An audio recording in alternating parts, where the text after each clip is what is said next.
I don't know why it excites me so much that the simulation theory has become more and more mainstream.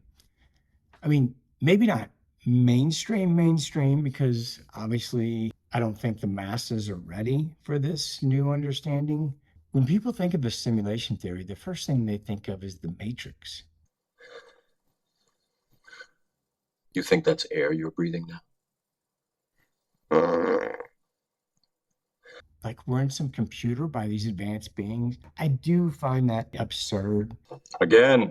But we are absolutely living in a simulation. But it's not a computer simulation. It's it's a simulation of consciousness. Everything is consciousness.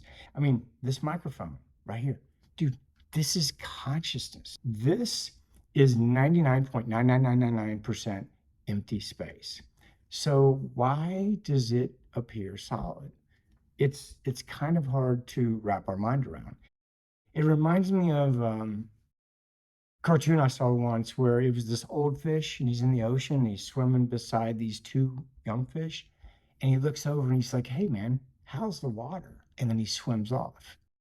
One looks to the other and he says, "What's water?" Dude, that's like us.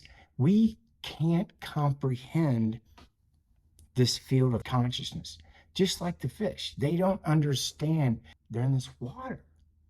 But unlike fish, we are starting to become more conscious of anomalies inside this simulation that makes us question things, that makes us ask better questions.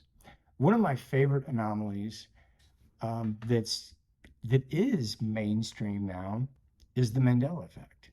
Now, how can millions upon millions of people have the same exact memory of something that no longer exists in this reality? How's that even possible? I mean, do we all have shitty memories?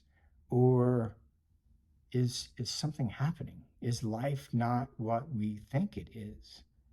And another one of my favorite anomalies is the physical changes that have been documented in people with multiple personality disorder.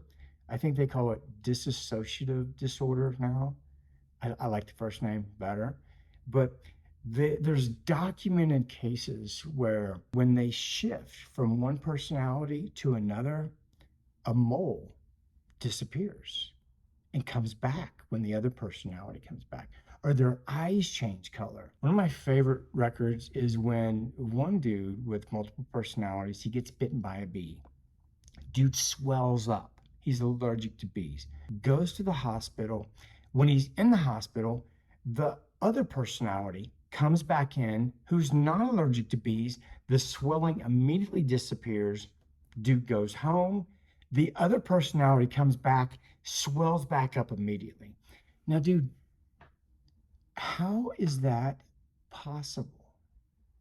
I think when we start to understand what's actually happening with that anomaly, we will start to understand the role our consciousness plays in our own simulation. Again.